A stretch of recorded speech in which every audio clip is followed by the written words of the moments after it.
We've been running the trade surveillance solutions for Deutsche Börse for more than 15 years. This project was done in close collaboration between us, Deutsche Börse, and a German company called Stockpulse. We monitor more than 70,000 equities and cryptocurrencies on social media, enable Deutsche Börse to follow specifically pump and dump schemes in a very efficient manner. This has gained a lot of attention among our existing client base, but also for new leads. Since this area is of public interest and to ensuring the integrity of markets, it has gained a lot of attention as well in the Nordic region among the general populations.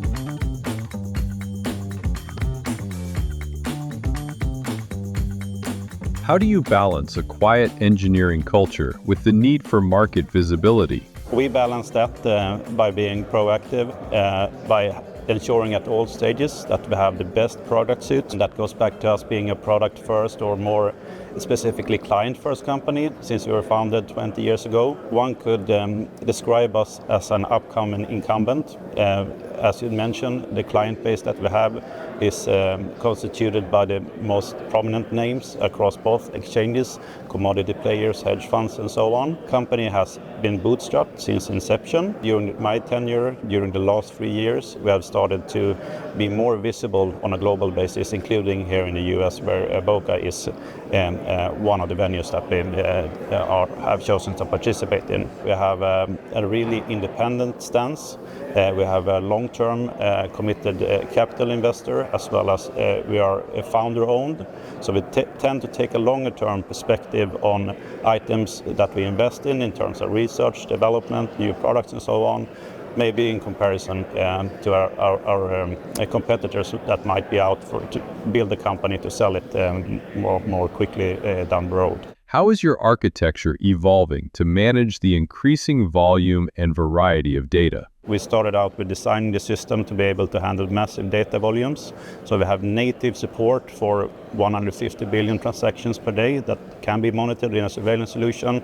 And for example, in last April, when the import tariffs were announced and the volume spiked, our client base didn't experience any problems in terms of performance. So that's one piece. We're natively built to handle large volumes. Also, a design principle of our solution is to have an extensible data model that can easily add new data that can be qualitatively different from the data that you have from prices on exchanges, instruments, and so on. And this enables us to add new asset classes to the monitoring, and it also makes everything normalized so that we can implement it in the detection engine.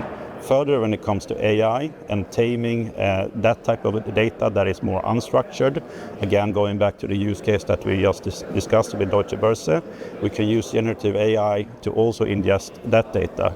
And the final piece, since we're talking about compliance and surveillance, is that it's really important that we adhere to all the local legislations and so on in terms of how the AI can and is allowed to be used. And that again is something that we do in close collaboration with each single client that we have in this space. How do you use AI to reduce noise instead of creating more data overload? This goes down to the core design principles of the system. So we are not that much in favor for a black box approach.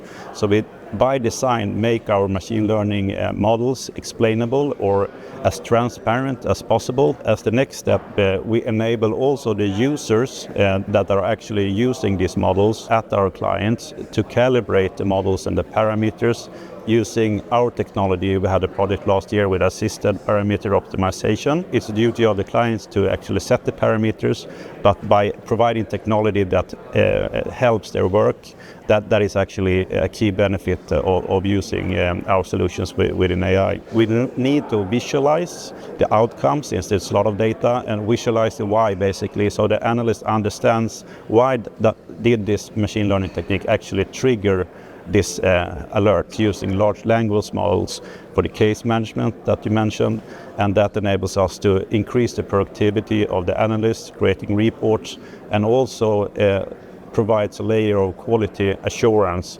so that the whole work stream is quality assured. What new patterns are you targeting in your product roadmap? Looking at cross-product and cross-venue manipulation, our approach is to have a two-layered approach to this problem. First one is actually looking at the instruments, basically the underlying and the derivatives and what have you not. And by having a domain-specific knowledge and a trading-specific knowledge, you can understand what type of instrument and which is related, and you can also run correlation analysis on that. You also need to have a layer that looks at the participants to capture behavioral risks. And the behavioral risks are related to the PNL of the participants and how that is attributed. And by zooming out and looking at these two pieces in conjunction, you can have really solid evidence on what is going on. And two specific examples, you can ingest the social media data, and that enables you to do specifically cross-venue pump and dump scheme surveillance. There are stocks listed in Canada and in Germany, for example, and by using that type of techniques and social media input, you can actually find more cases of that you could previously. The other one is that we run surveillance for many of the major crypto exchanges in the world, and there the deposit cycles and how deposits are made correlates really tightly to the manipulation as well. And by ingesting that data simultaneously, you can bring a good understanding to how this is evolving over time.